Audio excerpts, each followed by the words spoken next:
Sean bienvenidos al canal Protagonistas de la Historia.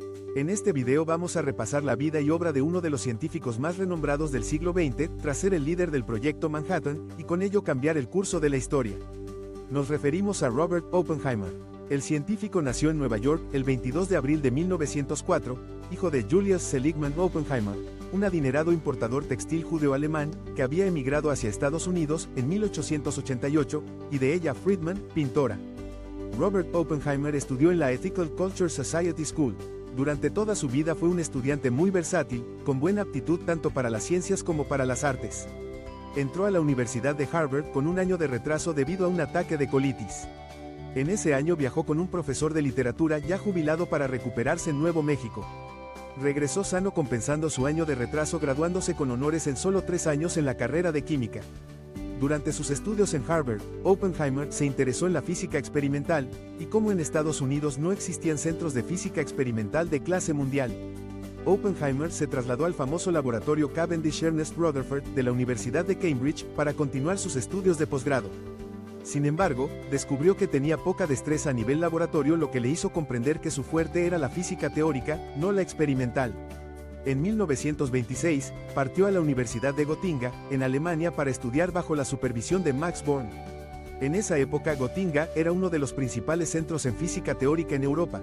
Allí Oppenheimer hizo amistad con estudiantes famosos como Paul Dirac, y a la edad de 22 años obtuvo su doctorado. Era conocido como un estudiante que aprendía muy rápidamente y dotado de una notable inteligencia. En Gotinga, Oppenheimer publicó muchas contribuciones a la mecánica cuántica, en particular un artículo muy conocido sobre la aproximación de Born-Oppenheimer, el cual separa el movimiento nuclear del movimiento electrónico en el tratamiento matemático de las moléculas. Para septiembre de 1927, regresó a Harvard como un experto en física matemática y miembro del Consejo de Investigación Nacional estadounidense, y desde inicios de 1928, fue profesor en el Instituto Tecnológico de California. En esa estancia aceptó un puesto de profesor asistente en física en la Universidad de California en Berkeley, compatible con su trabajo en Caltech. Oppenheimer realizó investigaciones importantes en los campos de la astrofísica, física nuclear, espectroscopía y teoría cuántica de campos. Entre sus aportaciones más conocidas están las de la teoría de los rayos cósmicos, y realizó trabajos que condujeron más adelante a descripciones del efecto de túnel cuántico. A finales de la década de 1930, fue el primero en escribir trabajos sobre la existencia de los agujeros negros. Justo en 1930 escribió un trabajo que esencialmente predecía la existencia del positrón. Aún para los expertos de la época, los trabajos de Oppenheimer fueron considerados difíciles de entender. Muchos expertos han pensado que los descubrimientos de Oppenheimer no están a la altura de sus talentos, ya que es considerado un físico excepcional, pero no está ubicado entre los más grandes. Una posible razón fue que entre sus variados intereses no logró concentrarse en algún campo en específico. El Proyecto Manhattan era el nombre en clave de un proyecto de investigación llevado a cabo durante la Segunda Guerra Mundial por los Estados Unidos, con contribuciones del Reino Unido y Canadá. El objetivo era desarrollar el primer proyectil atómico.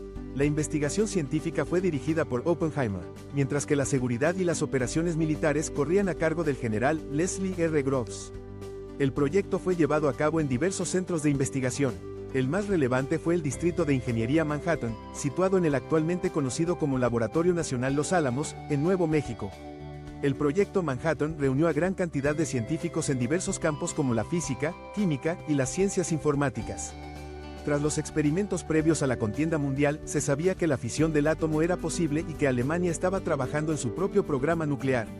Los alemanes tenían el proyecto Uranio y los soviéticos trabajaban en la Operación Borodino. El trabajo del grupo de científicos en Los Álamos tuvo su primer éxito en la primera detonación nuclear cerca de Alamogordo en Nuevo México, el 16 de julio de 1945. Oppenheimer bautizó la prueba como Trinity. Una vez desarrollado el dispositivo nuclear y contando con material incautado a Alemania, recién derrotada en el conflicto mundial, los científicos administradores no estaban de acuerdo en dónde y cómo usarlo. Inicialmente se propuso que el arma se usara contra personas vivas, ya que se argumentaba que la sola demostración del poder del átomo bastaría para convencer a los japoneses que sería inútil seguir con el conflicto. Sin embargo, el mismo Oppenheimer se opuso a esta idea, ya que se creía que si se llegara a saber dónde detonar el dispositivo, los japoneses podrían trasladar a ese lugar a prisioneros de guerra. Otros físicos como Teller y Leo Szilard consideraban que usar un arma como esta contra la población civil sería una atrocidad innecesaria.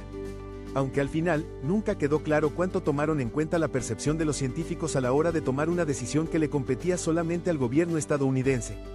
El 6 de agosto de 1945, la bomba de uranio llamada Little Boy fue lanzada sobre la ciudad de Hiroshima en Japón. Mientras que 3 días después, la bomba de plutonio conocida como Fat Man se lanzó sobre Nagasaki. Los proyectiles provocaron la muerte de centenares de miles de civiles y muchos más en días y meses siguientes. Al orgullo que sintió Oppenheimer después del poder de las bombas, pronto comenzó a sentir mucha culpabilidad y horror. En una visita al presidente Harry S. Truman, el científico declaró que se sentía culpable ante ello, a lo que el presidente solo mostró molestia y rechazo. Posterior a la Segunda Guerra Mundial, Oppenheimer fue nombrado presidente del General Advisory Committee, Comité Asesor General, GAC, donde aconsejó sobre varios asuntos nucleares, incluyendo el patrocinio de algunos proyectos, construcción de laboratorios y política internacional.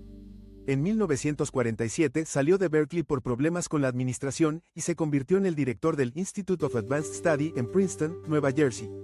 Posteriormente ocupó el antiguo puesto de Albert Einstein de alto profesor de física teórica. En su papel como consejero político en asuntos nucleares, Oppenheimer se ganó muchos enemigos. El FBI había estado siguiendo sus actividades desde antes de la guerra, cuando mostró ciertas simpatías comunistas en su etapa de profesor. La agencia de investigación estaba deseando encontrar pruebas incriminatorias contra el físico. En 1953, Oppenheimer fue acusado de ser un riesgo para la seguridad nacional, y el presidente Eisenhower pidió su renuncia. El científico se negó y solicitó una auditoría para evaluar su lealtad a Estados Unidos, y mientras tanto su credencial de seguridad quedaría suspendida. Al final, por vínculos con su pasado, le fue revocada su credencial de seguridad. En sus últimos años, Oppenheimer continuó su trabajo en el Institute for Advanced Study, reuniendo intelectuales de varias disciplinas para resolver las preguntas más pertinentes de su época.